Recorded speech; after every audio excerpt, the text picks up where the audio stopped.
idea of a poem. This is how I introduce it, Jack. Here we go. Ready? Welcome to the Cannon Forder podcast. We are back, and Jack is with us. Welcome back, Jack. How are you getting on? Yeah, good, thank you. Good. Not the best weekend for football in general for us, but it's Monday now, new week. By the way, I'm keeping in the bit about the poetry. Jack wants me to do poetry at the beginning of every podcast. Maybe that could be my thing. Now, do you know what? I was on the Latte Firm, just on their little X, discussion thing, and I got noticed as the Cornish guy from the That Cannon explains podcast. the TikTok bio. Yeah, and now I've changed it to that. So I didn't realise how Cornish I sound, but apparently it's like. Yeah, my family are pretty much all from Devon, Exeter, Cornwall.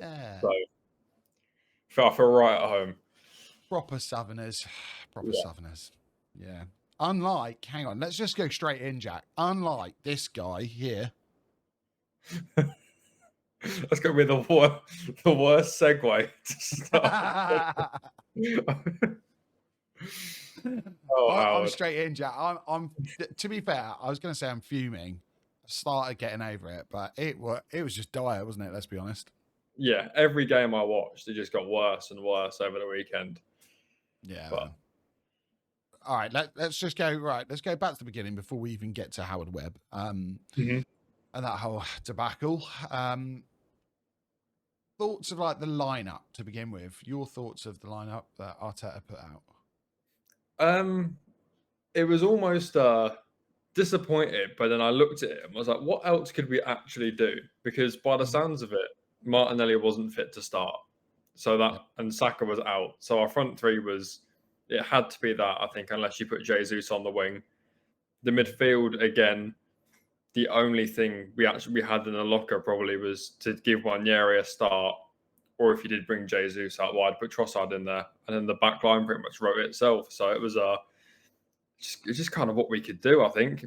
I mean, it was a bit negative for me, the midfield, but again, I agree with that. What can we do?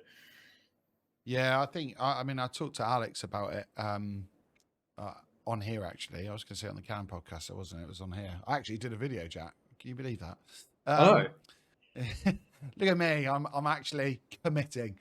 Now, we're having a chat about our lineups, and I kind of put out that I wanted Trossard in the 10 role, but, in that kind of hybrid role that he's been picking up recently, just so we had some continuity.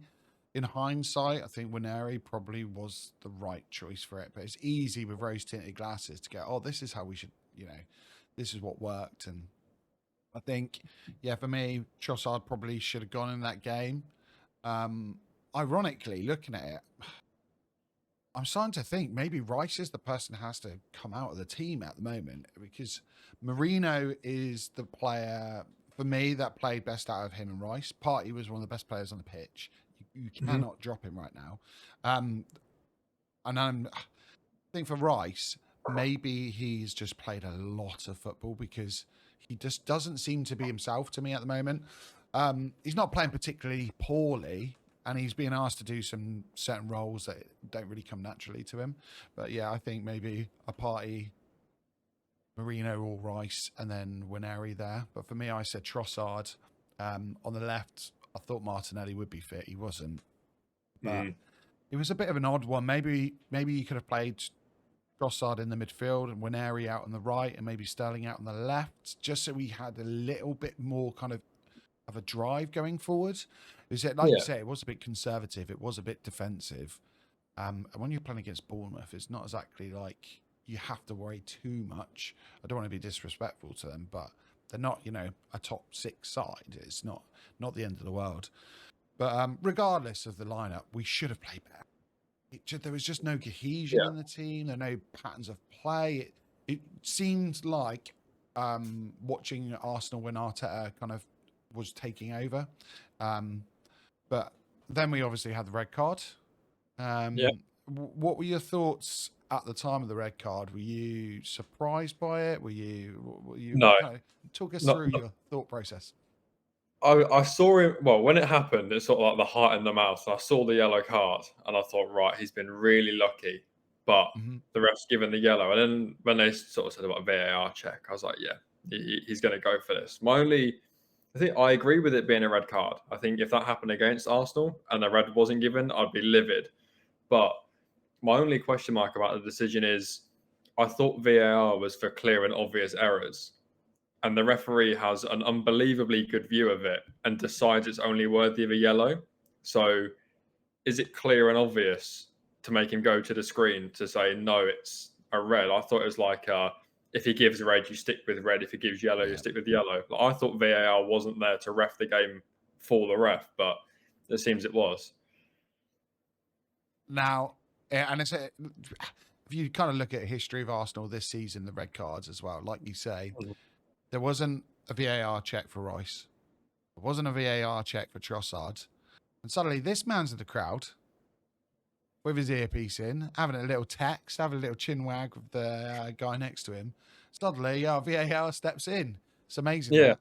Now, I'm not gonna say that he had anything to do with it because they're saying it's a live feed, and Hmm. it is strange. It's another one of these things where you look and you go, "This has never happened before." Do you remember the Martinelli like double yellow and he got sent off? Yeah, they sort of We're blocked the never going to throw see and it made a again. foul.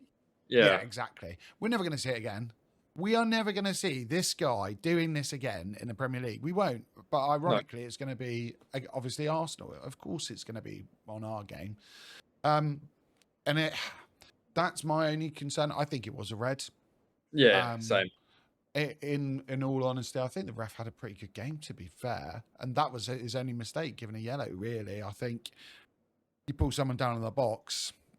Well, not in the box. Sorry, on the way towards the box, almost last man back, and you're asking for trouble. You're asking for to be sent off. I looked at the four criteria, and I want to say there was distance between the player and the goal, so you could Hmm. say actually he's quite far away. The flight of the ball and controlling the ball. He's not actually in control of the ball at the time he's pulled down. So again, probably yellow card offence. And then there was goal opportunity, I think it is. So you could say, yeah, he's probably going to get a shot off at some point.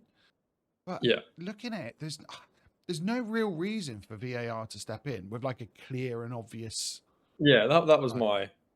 my grievance with it. Who are you blaming more? I've had a bit of an argument today about Oh, are you pointing a finger at Trossard and saying that is a stupid pass, you've put us in danger, or are you looking at Saliba and being like, even still, you don't need to? Because I think there's in my mind, if I was a defender, I've got three options there. Option one is I run back and I get ahead of him and I make the tackle. Option two, David Raya saves it. Or option three, we're 1-0 down with an hour to play. I don't know where the take the red card in the first half came into it, but I feel like he's almost flinched. yeah, yeah. I, I think But the Trossard back pass has taken him completely by surprise, and he's put his arm out to stop Evan Nilsson and then instantly gone, oh, I'm last man, at which point he's gone yeah, down. I think for me, yeah, I sit on the fence. It's 50-50. No, if I was going to say one or the other, I'd say Trossard simply because if he doesn't do that, then Saliba's not in that position, and he's. I think the way you said it, him being taken by surprise. If there's a ball that's hit by a Bournemouth player that goes over the top, Saliba doesn't bring him down. I No. think he plays the sensible route and he tries to get back, or we see a Ben White recovery run like we did in Europe, that kind of thing. I think because Trossard has ended up playing that, panic sets in, and we rarely see like Saliba kind of in that manner. He's always calm and collected, isn't he? He's one of the players that you would expect. Okay, panic situations, he's going to be nice and calm. And so for me, it's got to be Trossard, I guess, but it's kind of yeah, here or there. It's both of them mistakes really.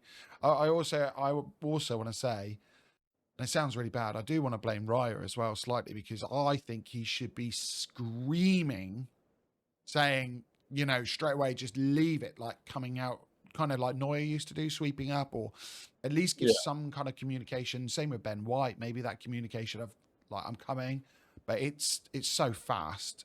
By the Yeah. time they're even kind of cognitively like taking in this information, it's just done and dusted, isn't it? But I think that's one of the things that doesn't help with it being a red card as well is the fact that Raya's backpedaling. I think if he's yep, on the edge of his box, they look at it and be like, well, we can't give it a red because there's a chance that Raya sweeps it. But because he's backpedaling, it's like, no, Raya's not getting there. yeah, White's not getting there. So it's clear and obvious opportunity. yeah. Let's have a look at another little picture. So funny enough, as always happens as well with us, that once there is something like that, something like this happens straight after. Yeah, the very next Uh, day. and I know some people are going to say, "Oh, appeal," but I can't see them overturning it. I cannot see that in a million years. No, no Um, way. Now, this for me, the flight of the ball is slightly different, and the angle of the run because they're kind of instead of being angled inwards, it's the trajectory is kind of outwards. Do you think this is a red card though?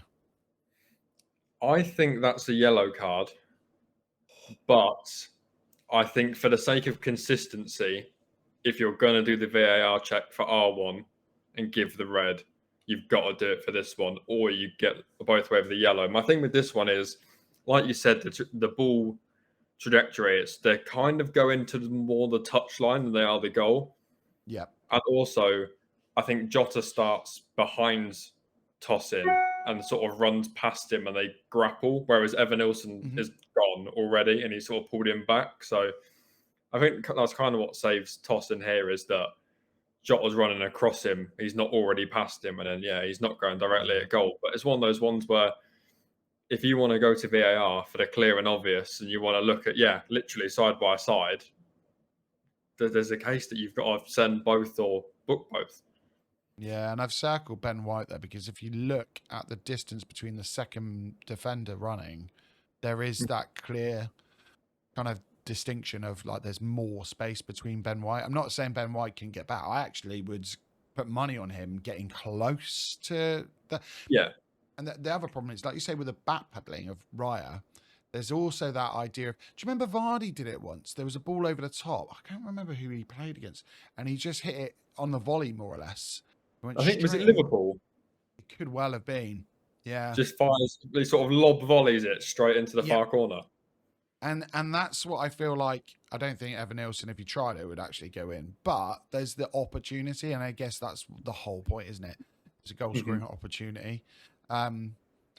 It is what it is. And let's be honest, it's not the reason we lost that game.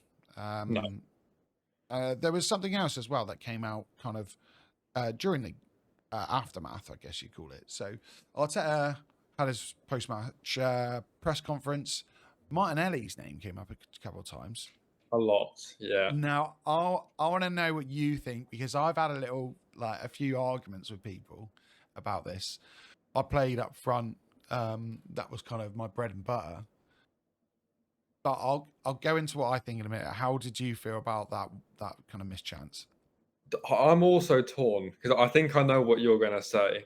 I feel like because Kepa's recovering from the far post, in theory, his momentum should be taking him flying across goal to the near post, which I think is why Martinelli then tries to go back across the keeper.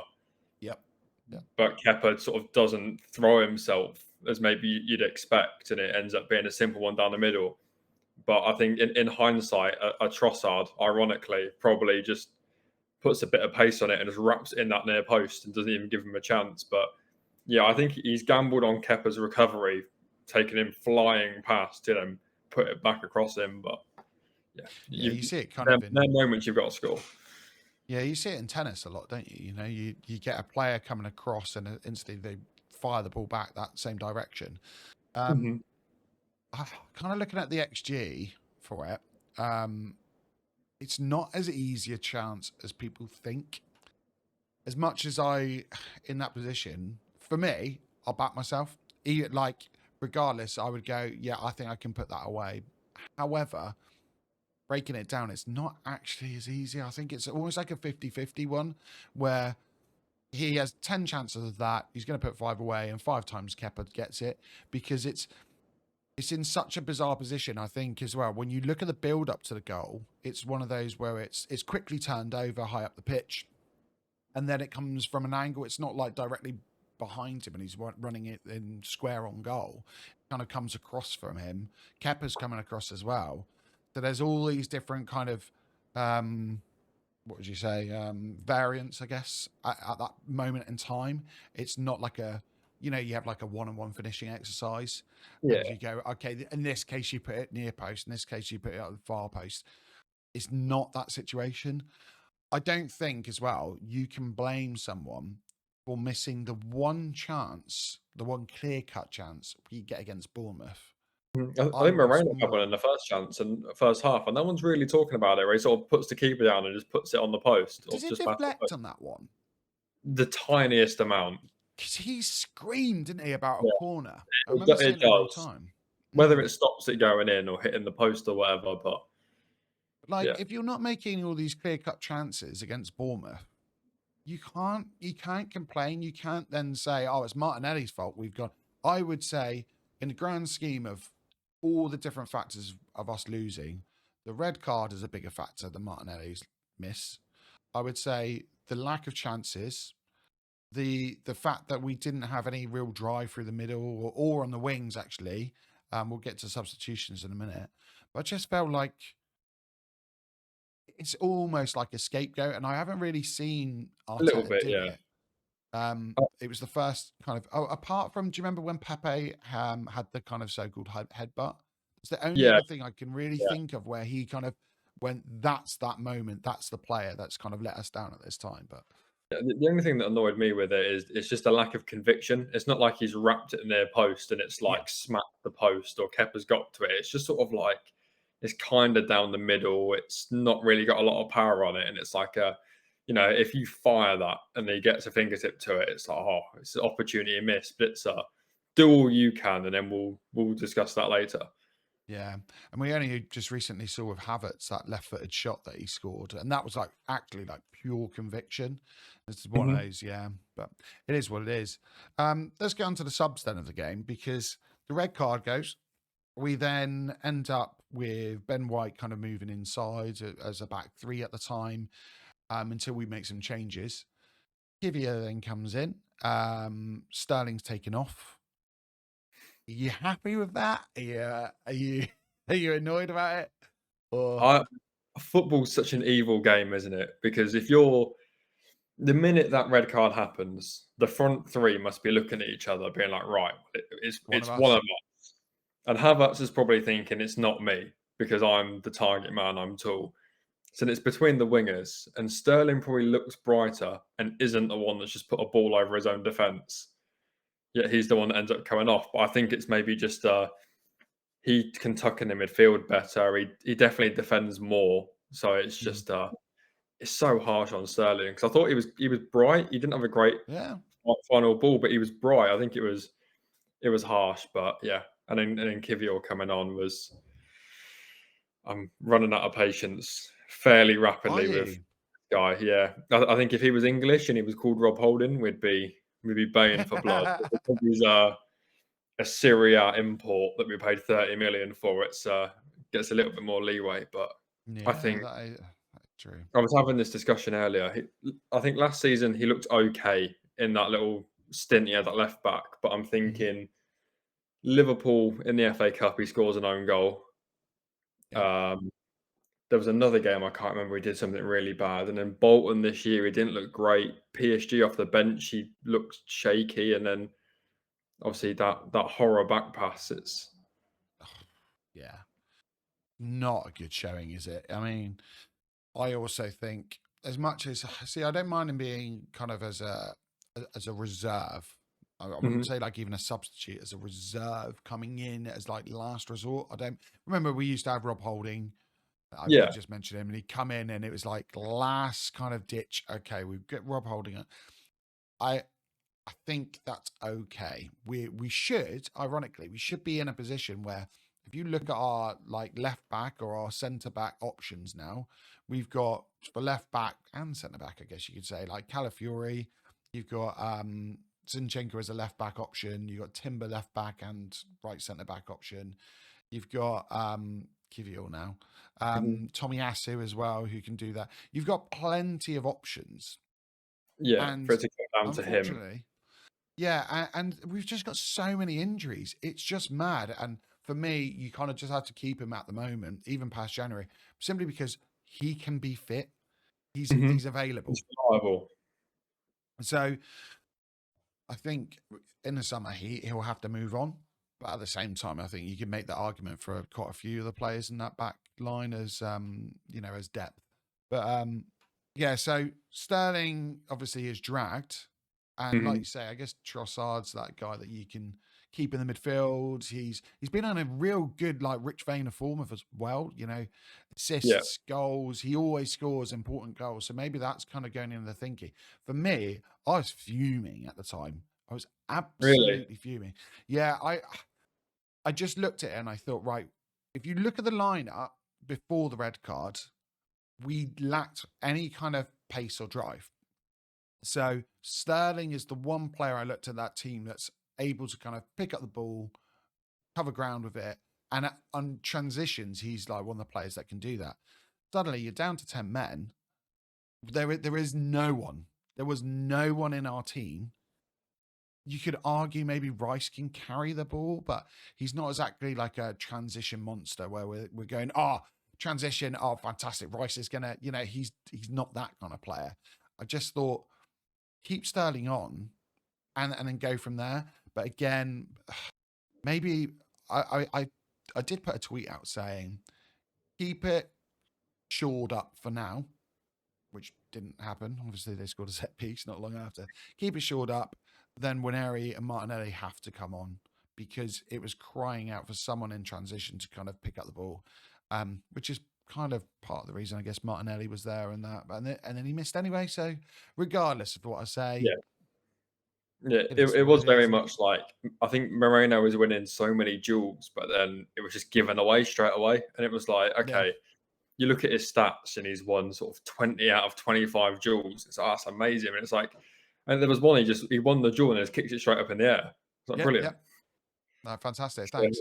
No, we've but that was the not having the transition threat of anyone to clip it over to, or not having a ball carrier that can take it on. Like Wanyeri came on and within a minute, sort of run at someone. And I think they sort of seal dived in front of him and got a free kick for it. But that was mad, wasn't it? That was yeah, absolutely mental. just jumped through him. That's one of those times where you just stop and you go, "It's not a day. It's just it. Yeah, It is what it is."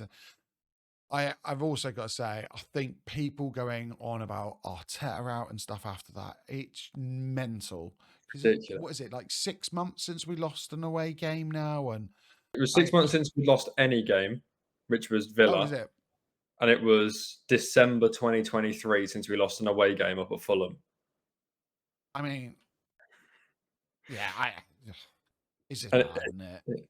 like, does Arteta tell Rice to get sent off against Brighton or Trossard against City? Yeah, Either like, what's the manager got to do with, with any of these losses or any of the times yeah, we dropped them?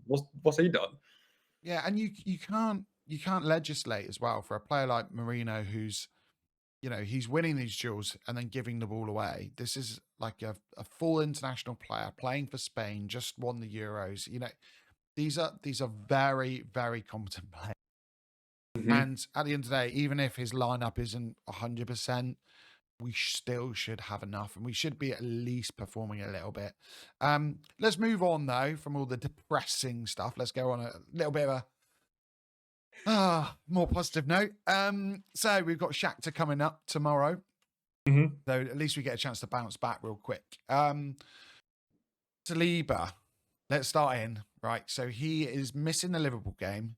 Do you start him against Shakhtar or do you drop him and then try something new in preparation for Liverpool? I think start him only because I'm banking on Timber being fit for Sunday.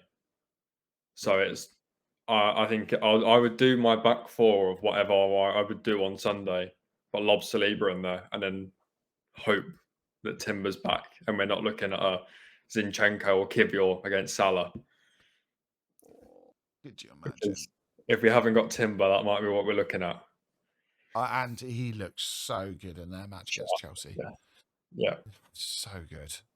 Typical, looks isn't it? razor sharp. Yeah, I mean, yeah, I yeah, I'm on the side of like agreeing with you really. I saw James earlier. James went live. If you haven't followed James B, please go follow James B in the universe. Like his content is so good. his birthday yesterday. Pardon? His birthday yesterday. I Have you know. I wished him a happy birthday yesterday and a belated one today, actually, while he was live. No more than that. He's not getting a present from me. He hasn't invited me back to the Universe podcast, so until then, he's not getting a present yet. But He's you not know, invited me at all. He's lucky you got happy birthday. um, like his argument at the moment was that maybe we leave Saliba out and then we try something against Shakhtar. My only worry, I'm kind of with you. I guess the injury with Timber, that's the biggest concern. We Mhm. have got options though. I mean, even if you don't want to play Kivior, we have got options of like Lewis Skelly coming in at left back. Maybe you can play Calafiori. I don't know. He doesn't seem too much like he's got an angle bias with his left foot.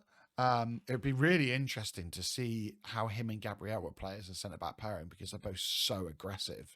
Um, I'm trying to think what we started against Bolton. Because I know Calafiori started centre back, but I can't remember for the life of me if Gabriel was the other centre back.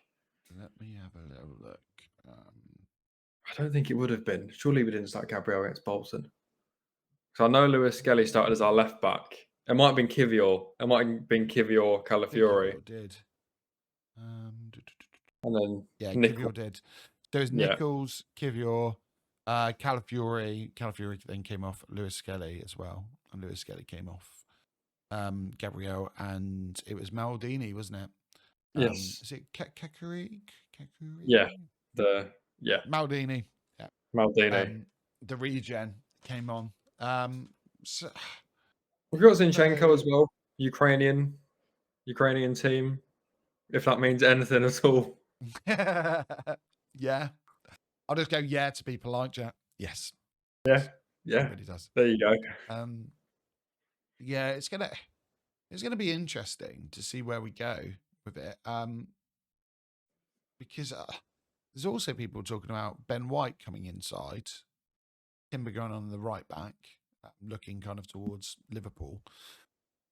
It's really interesting because I think against Liverpool with their wingers and the way they play, I think Timber would be more suited to playing out on the fullback areas.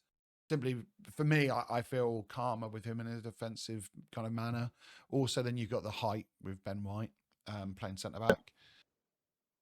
However, Arteta's quite distinctly kind of put out that there's like less load, there's less to worry about when you're playing as a centre back.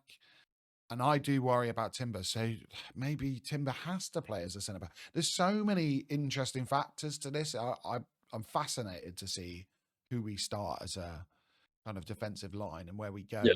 Do we go It could be strong? Do we not? Or...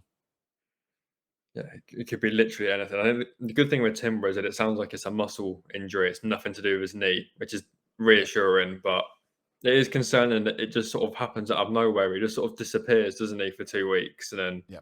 reappears. He never goes Not even down in on a the game. He's just bench. sort of No. like, it's He's like, oh, Timber not spotted with the squad today. It's like, right, here we go okay, again. yeah. He's almost like Tomiyasu, but just an upgraded version. You know, Hmm. like can't really rely on him to be in the team, but he's fantastic when he comes in. I But think yeah, isn't it strange that probably by this summer we'll be looking going Zinchenko probably has to move on. He's going to be one of the players we're looking at maybe moving on. Kivior will. A lot of people are asking, does Tomiyasu leave because of his injury concerns? So straight away, there's 3 players there that you're thinking about moving on. And if they do move on, you've got to have some kind of depth. So we're going to have to go out and buy more players. I think Lewis Skelly will come in and probably get more regular minutes at left back. But yeah, we're going to have to probably make more defensive reinforcements. We're going to have to buy another goalkeeper, aren't we? Because Neto will be Yeah, gone. that So will go. yet another signing at goalkeeper. We're going to have it's just like Groundhog Day and transfer windows for us. Yeah, But just it is what it is. give Scott Carson a ring and just give him like a 4-year deal. Just be there. But That's like the magic stuff. Just get Scott Carson in, win a Prem. Done. maybe that's it. He's won a Champions. He's got 2 Champions Leagues now. Yeah, yeah. He's got his Liverpool one as well. Wow. Yeah, maybe that's Pep's secret. Yeah. They're all talking about sort of Zinchenko and Jesus coming in and bringing the experience. We got the wrong one. Could you imagine if we did bring Scott Carson in? But like some like 25 grand transfer fee for a 41-year-old. The fan base would go into meltdown. Yeah. To be fair, I'm all for it just for the content. It would be unbelievable. It'd be Do so you remember good. when bad memories, but when Chelsea beat us in Baku and I was seeing pictures of Rob Green running around with his Yeah. dodgy finger and the trophy. Oh, it could get worse. It could get worse. So, Mm-hmm. you know, that's we're on a positive note, Jack. We're on a positive note. Yes. It's all right. Yes. So, I'm kind of like if I'm looking over to the side, I've made a couple of notes just about Shakhtar, just so if anyone's not kind of familiar with their game, how they play. So, recently, so but this will be the second season with their new manager. They kind of play a 4-2-3-1 formation, so similar to us. Heavy on possession. They're quite an attacking team. However, I will say they dominate the domestic league. So Mhm. obviously in Europe, that can change, but I wouldn't be surprised. They seem like quite a forward-thinking team. At the same time, they're quite defensively solid. Again, the league does kind of play a part in that. They have got, so I've put key players here. They have got Artem, who is their playmaking midfielder. He kind of plays in the right half of the pitch. And then you've got Sudakov as well, who's more of like a left-footed playmaker as well. He's kind of a bit more forward as a 10. Funny enough, I think he was linked to Arsenal previously. So he is one to watch, Sudakov. But for me, I think we're probably going to have to go a little bit more pragmatic in this. I think we're going to have to be a bit more sure because we cannot have 2 losses on the bounce. Having said that, I don't think we can play a midfield 3 with the same 3 that we had in the past. So let's go through your lineup, Jack. Who are you playing? And actually, who are you playing? Who do you think Arteta will play? Let's play that game. So I would probably go with Raya, White, Saliba, Gabriel, Zinchenko, Ukraine. and You have to. yeah, Ukraine obviously, and then maybe Party, Rice, Ranieri, and it doesn't sound like Saka's back, so maybe Jesus off the left, Sterling off the right, Havertz up front, presuming Martinelli's not fit enough for 90 minutes again. But James actually had a really interesting debate today of... Did you just leave at Trossard out? I did. Oh, okay. Punish him. Fair But enough. no, just a little reset for him. I think just let him and give Jesus some much needed minutes. If you can get some confidence, then all for it. But James was having a really interesting debate today with Thomas Partey, because on the one hand, he's probably in the best form we've seen him in for ages, and it's probably a lot to do with the fact that he's consistently playing every few days and staying fit. So, do you play him so he keeps up that form, or given how we know his injury history is bad, do you rest him To and arrest ensure him. that he's ready for Liverpool? Because it might be the momentum that's actually helping him, but it could be that sort of straw that breaks the camel's back and he breaks down. It's an interesting one. For me, I think you play him. I think Mhm. when he's in that good of form, and our midfield is just lacking at the moment. It really is. It's amazing because we've got such a good like midfield and options for midfield, and then right now it's one of our weakest components. But for me, I think you have to play him because, and some people might say rest him in case he gets injured in Liverpool. At the same time, if he did get injured and pull up or something and miss the Liverpool game, it's one of the positions that I wouldn't worry about as much Mhm. because you can bring Rice in as a six. You could even bring Marino in as a six. You got Jorginho as a six as well. There's plenty of options and different ways of playing in the six.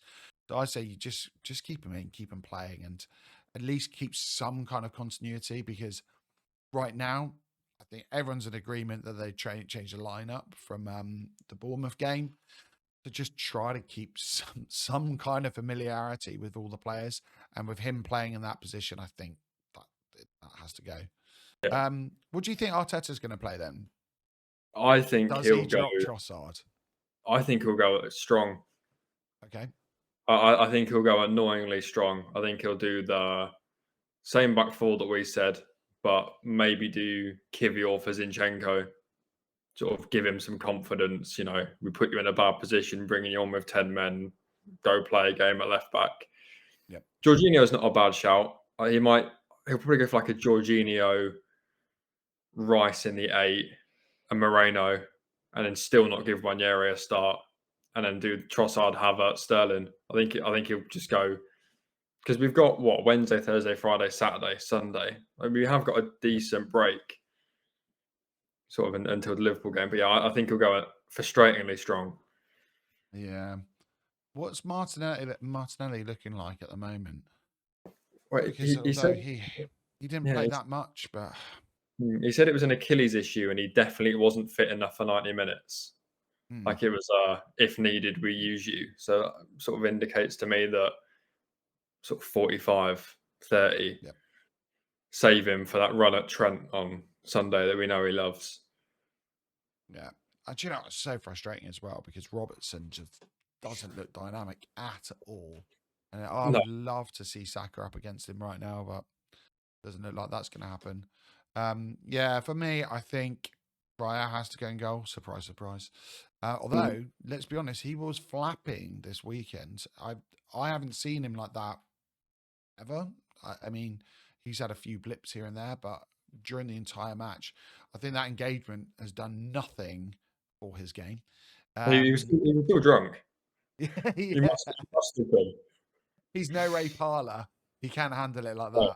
that. Um, so yeah, Raya, I think I don't think Sinchenko for me. I think Calafiori has to play. Or maybe actually, you know what? I would love to see Miles Lewis Skelly play. I would love to see him play. Um, I think Arteta will probably play Zinchenko simply because it's Ukraine. I could imagine him doing that. I can imagine his Gabriel, team talk beforehand. Just some weird like skits with a massive flag in the dressing room. Like Zinchenko, you know what they're going to say. You can speak their language. do you remember when in the All or Nothing documentary and we were playing Mhm. against Spurs and we had what's his name? I can't think what he's called. He's a fan, but he works for the club. Oh, Stuart McFarlane, the photographer. Yes. So he did the team talk, didn't he? I could just imagine Zinchenko doing that and Arteta going, "Yeah, sit down. You're not actually playing now. You're just doing it as a fan. Thanks very much." Um, but yeah, I don't know. In midfield, Party, Rice, and Trossard for me. Mhm. Even if he did make mistakes, I just think just put him in the position he's been playing well recently. And then I think you'd have to have Sterling, Havertz, and I guess it'd have to be Jesus. Not happy about that. Yeah, that's the But problem. It's sort of every one player you change, there's a knock on effect. So we don't have the depth to pull that off in somewhere else. Sort of. isn't Yeah. it sad that we're both kind of like, oh, about certain positions? And Yeah. really, if you kind of look at players on paper, it's not like Jesus is horrendous and completely washed, like some people are saying. However, we're so used to that. We've got, the standards now, but the fogging standards. Yeah, Um, he raised the ceiling and he's quite quickly sort of become the floor, unfortunately, yeah, which is yeah. upsetting. But it's football, isn't it? Let's be Mhm. honest. That's the way of the game. Regardless, we should be beating them. Would you agree? Comfortably. I think the Ukrainian league isn't what it used to be for sort Mm. of some obvious reasons, some non-obvious ones. But because remember sort of 10 years ago, they used to get all the Brazilians in. You had like Willian, Fernandinho, Fred, Yep. Tyson. They used to have a really strong. But I mean, you look at the sort of the difference between Mudryk, within the YouTube clips we were watching when we were trying to buy him, to how he is now. Like obviously the standard is much lower than what it used to be in that league. So it should be fairly comfortable, but sometimes when you're in a rut, you're in a rut, and things just don't Yeah. go your way. I don't think we've seen us anywhere near top gear yet. I mean, No, we haven't even seen our perfect like midfield three yet, let no, alone. and that's why I'm not really panicking as much because we've not been in top gear, but City have gone behind. I think in like 5 games this season, Yep. they've kept one clean sheet. That took a last-minute winner for them at the weekend, and Liverpool got past Chelsea, just lost to Forest at home, and then other than that, they've been okay with sort of fairly average opposition. So no one's looking like it's not like we're faltering and City look unbelievable, Liverpool unbelievable. Everyone's sort of fumbling their way through the first few weeks. We're just not getting the Yep. points on the board that they are, unfortunately. Yeah, I think when we do come to the Liverpool game, it's so funny that whole term of it's a must win that'll be thrown out and stuff. But if we do win that game, which we are more than capable of doing, we've seen time and time again. We've played against top teams without our players and done extremely well.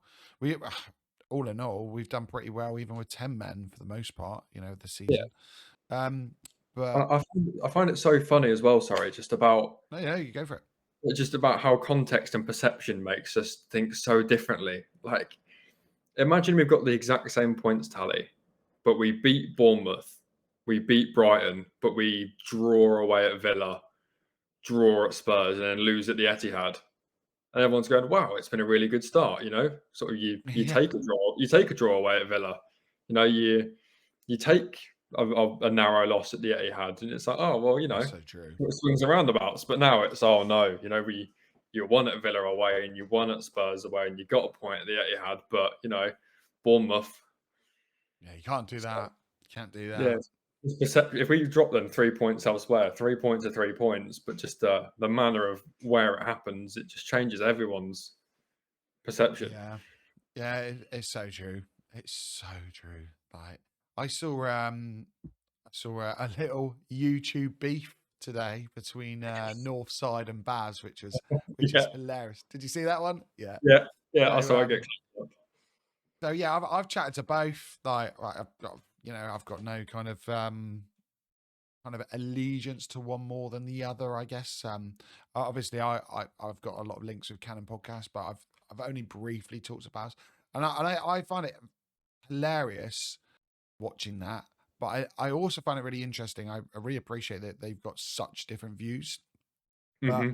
watching it, one thing that Bav said was just fantastic, and he said, if we don't win the league, it's not just about, getting rid of the manager. He said it's all about context. If we come up and we have 99 points and they get 1 point more and 100 points, we'll be saying keep the manager. If we come second and we're like 15 points off the league, or you know context matters. And you're Oh, so right with the games. I think sometimes there's a mentality with like the big games. You have to win the big games and stuff. At the end of the day, the team with the most points wins the league.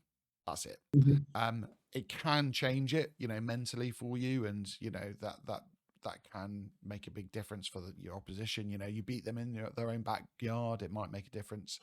I think winning a game against Liverpool would really help us, and it might change our fortunes around a bit, get us out this rut. If we're at Anfield, I would say it would be even more of a push if we beat them, simply Yeah. because we haven't in so long. I think for that it would be like a big boost and go right. Okay, we've beaten them. That's another little hurdle that we've got over with Arteta. But it is what it is. You know, we just got to start winning games, whoever Yeah. they are. We just got to win the games. Right, prediction then, Jack. What is your prediction for the Arsenal Shakhtar game tomorrow night? That's 4-0.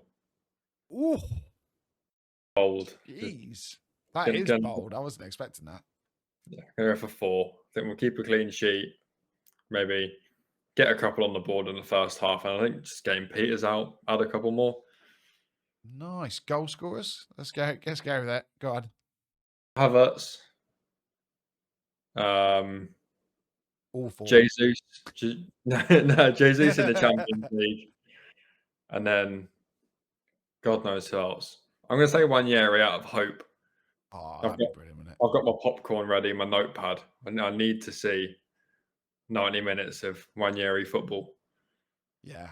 Oh, I'd love it. I would love for him to have that opportunity, especially in Europe. What Mhm. like what a brilliant opportunity for him to just gain some like just brilliant experience. I think people Yeah, forget, you know, he's 17, but in that 9-minute cameo, he came on. I think he had 8 completed passes out of 8, so 100% pass rate. He won a ground duel. His game was so good. He's more than capable. Just I think Arteta's got a bit of a seniority complex, not him yeah, personally in terms of like who he picks. yeah. Not like, oh, I'm older than you lot. That's not what I meant. But yeah, it would be good. For me, I think it's going to be tighter. I just can't see us at our fluid best. I think Europe, a lot of the time, you need moments players, and we're missing Saka, who's our biggest moments player, really. Transition wise, we're missing Martinelli, who's our biggest transition threat, I would say. So I reckon 2-0. There'll be a scrappy goal there, maybe a set piece. Let's get back to scoring set pieces Mhm. rather than conceding set pieces. So I reckon like another Gabriel header, how predictable, and I reckon there'll be like a really good goal from out of the blue. So kind of like the Calafiori goal that we had recently. Yeah, I'm gonna go with who's going to score an absolute screamer. Marino. Marino just comes out of nowhere, scores a pops up. beauty of a goal from outside the box, and everyone goes, "Oh, he's arrived." Let's go with that. 2-0. Job Nice, done.